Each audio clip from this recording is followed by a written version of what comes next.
মই বলি নাকি রে? এই এদিকে আয়, শোন। দেখি কানা নাকি রে? আজর দিবারে চল যাস, সালাম কালাম নাই। তো 14 গোষ্ঠী দেখলে দূরের থেকে কাছে আসি সালাম দিতা কর, দূরে যা।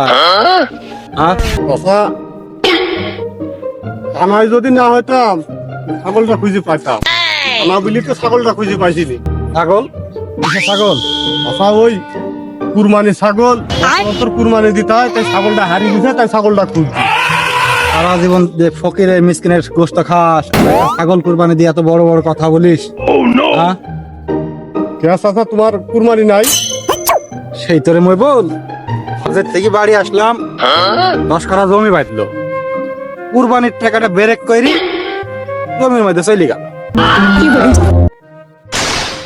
কে চাচা জমির টাকাটা বেরেকে পাদি কুরবানির মধ্যে দিয়া গেল্লা? ভারী বিয়াদবি ছেলে রে, বাপের মনে তুই বিয়াদব হয়েছিস, মানুষজন সম্মান দিয়ে কথা বলিস নি, এত টিটকারি মারি কথা বলিস, সারা জীবন ফকির মিসকিনের গোশত খালি, একটা কুরবানি দিয়া এত বড় বড় কথা বলিস তুই? হ্যাঁ চাচা এই বাপ টাপ তুলি কথা বইল না দিনি, ঠিক আছে? এই বাপ টাপ তুলি কথা বইল না। আমি তো জানি কুরবানির গোশত কোন মিসকিনে খায় কোন মিসকিনে খায় না, আমি তো খুব ভালো করে জানি। দুটো ছেলে বিদেশ থাকলে কি হবে? এই মই বলে, এই তুই বিড়বিড় কি বললি? আমি মিসকিনের গোশত খাই? হ্যাঁ ভাইস্তে, এদিকে আগে আসো তো। জি চাচা।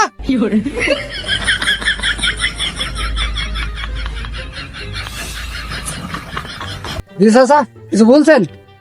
এই সেইলি আমার সাথে বিয়াদবি করছে। বিয়াদবি করছে?